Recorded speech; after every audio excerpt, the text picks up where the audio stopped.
The picture on the wall is a picture of my brothers and I. We're all volunteer firefighters in our local fire department, and my mom for Mother's Day one year said, "All I want is a nice picture of my boys." And it's a picture we're all very proud of because it shows not only the patriotism of our family, but our dedication to service and others. My story is not unlike many others, but through that story I've been able to find an extraordinary opportunity to serve others.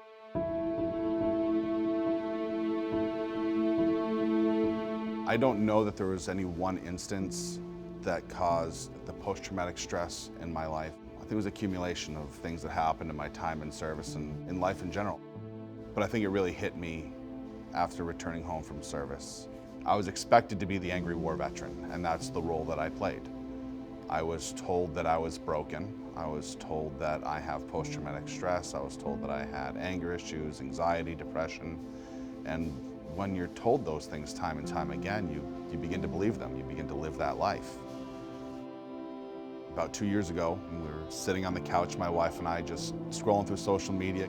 I came across a post from one of my old Army buddies that I hadn't talked to in probably 10 or 15 years, and was excited to see what he was up to. It's been a long time since we talked. And that excitement, that joy turned to grief really quick when I found out that our mutual friend, and actually my roommate, had committed suicide. He wasn't the first friend that I had lost, but he was absolutely the closest. So I dug through some boxes, I found an old phone number, and I called it, and his mom answered. And we talked for a while, talked about his life after service, and I asked her what happened, what led to this. And she talked about his slide into depression, his reclusiveness, his anxiety and anger. And when we finally hung up the phone, I looked over at my wife and she was sobbing. And at the time I was angry. I didn't understand why she was so upset about somebody that she didn't even know. And that's when she looked at me and said, "Eric, everything that woman said, I see in you, and I'm scared." And that she could not and would not stand by and watch me follow the same path. And that's when I realized that something had to change. That night, I sat down on my computer and I Googled the words, "I don't want to die." It was a hard thing to type, it's a hard thing to talk about now. But through that search, I found an organization that offered something called post-traumatic growth, an organization called Boulder Crest, and they promised something different. They didn't offer pills. They didn't offer easy solutions. They promised a different path. If you were willing to put in the work, there was proven results. And I looked at that as my last best hope to not only save my family, but to save my own life. If you assume that there's something wrong with people, if you do it long enough, expectations are very strong. There's also something called post-traumatic growth, where you come out of a situation like that and you actually feel kinder toward your fellow man, fellow woman. Post-traumatic growth, to put it in a bumper sticker, is what doesn't kill you makes you stronger.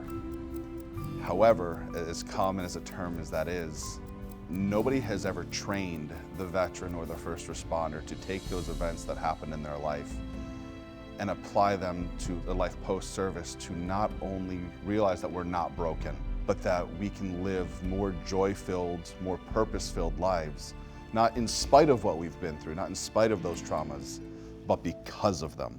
And when you realize that you can grow because of the things you've gone through, that's where true healing can begin.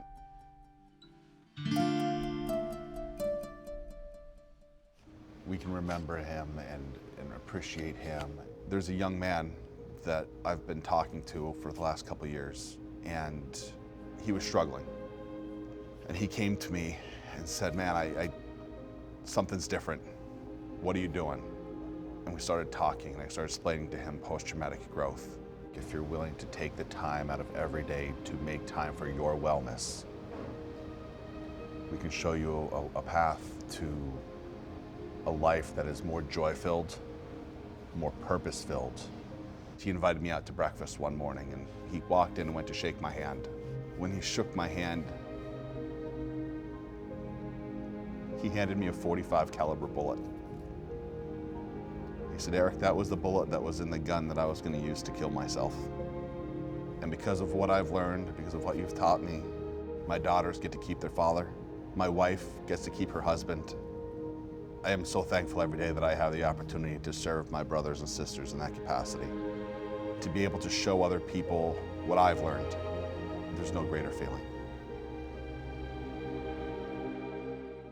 On Veterans Day, I hope my fellow veterans, my brothers and my sisters, would remember that they're not alone.